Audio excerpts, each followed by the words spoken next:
Welcome to The Explainer. Today, we've got a story for you that is, well, it's almost too wild to be true. Imagine a business genius, a guy who could turn $1 million into 300 million. Now imagine that for 40 years, his life was just one disaster after another. And the craziest part? It all started because his father did the right thing. So let's start with the man at the center of it all, Dr. Sharif Taher Mansour. This guy is a legend in the startup world. They call him the alchemist of startups for a reason. I mean, he can literally spin ideas into gold, taking a cool million and turning it into 300 million in just a handful of years. If you want to build an empire from scratch, he's the person you call, period. But here's the kicker, the thing that makes this story so fascinating. All that success, that's brand new. Because for 4 decades before this, his life was the complete opposite.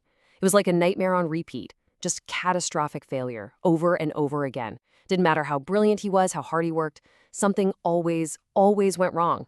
So what was going on? Let's dig in and figure this out. So we're talking about the alchemist's paradox. I mean, Dr. Sharif himself started to see this deeply unsettling pattern.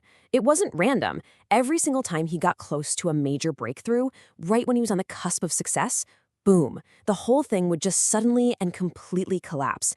It was almost like it was planned. And we're not talking about a couple of bad breaks here and there. No, for 40 years, it was the exact same story, playing out again and again. You can imagine, after decades of your life's work falling apart right at the finish line, you'd start to think, this isn't just bad luck. This feels personal. It feels targeted. It feels evil. Okay, so to get to the bottom of this, we have to rewind the clock. Way back. We're talking 60 years ago. The root of this whole thing isn't in a boardroom. It's in a decision his father made, long before Dr. Sharif was even born. All right, so picture this. Dr. Sharif's father, he's a real stand-up guy in his community. Respected, sharp, a man of his word. A neighbor asks him for a favor. Help arrange a marriage for this woman, Sayyeda Alarja. The problem? The second Sayyeda lays eyes on Dr. Sharif's father, she's completely obsessed. She doesn't want the other guy, she wants him.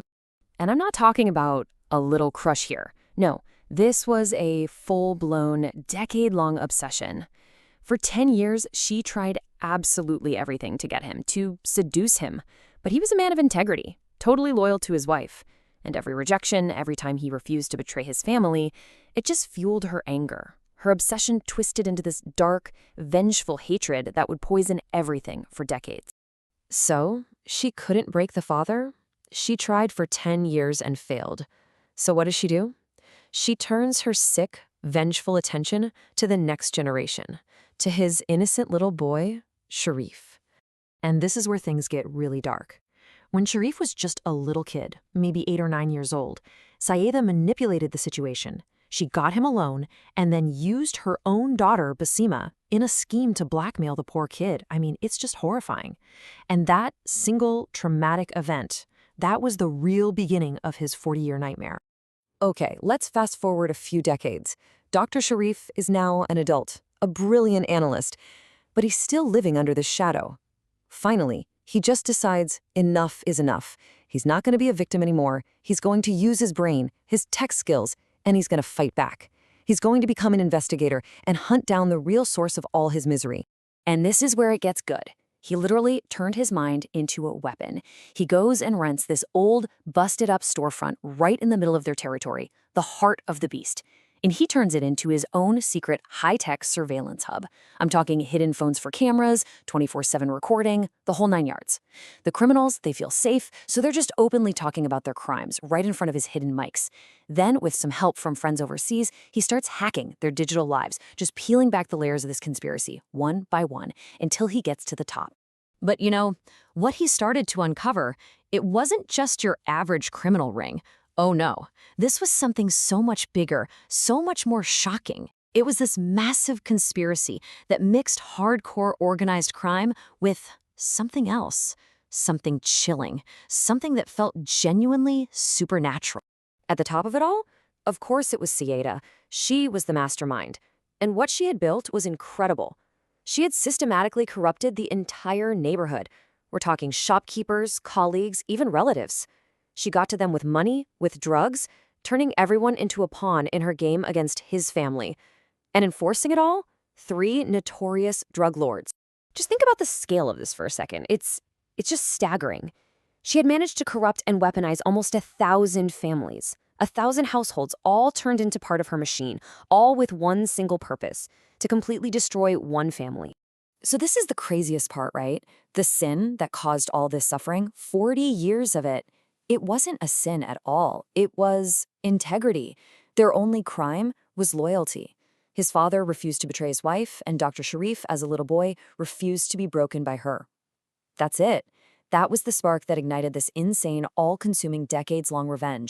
And just when you think it can't get any more twisted, his investigation uncovers the ultimate horror. The source of her power, the thing that fueled this 40-year crusade.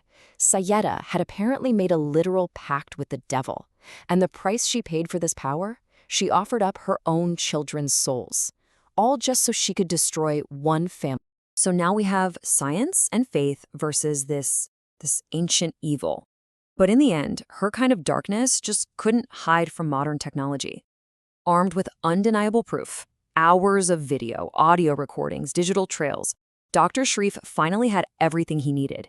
He exposed the entire 40-year conspiracy, from the street-level pawns all the way to the top. And the evidence he gathered wasn't just circumstantial.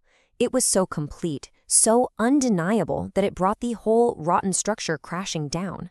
It led to the capture and ultimately the execution of Sayeda and her family. A definitive, final end. The 40-year nightmare was finally, truly over. So what have we got here? A story where a modern-day alchemist uses science, logic, and tech to defeat an evil that was literally rooted in black magic and superstition. It's an incredible collision of two worlds, and it really leaves you with a question to chew on, doesn't it? When an ancient, evil grudge gets its hands on the tools of modern crime, what does it really take to find justice?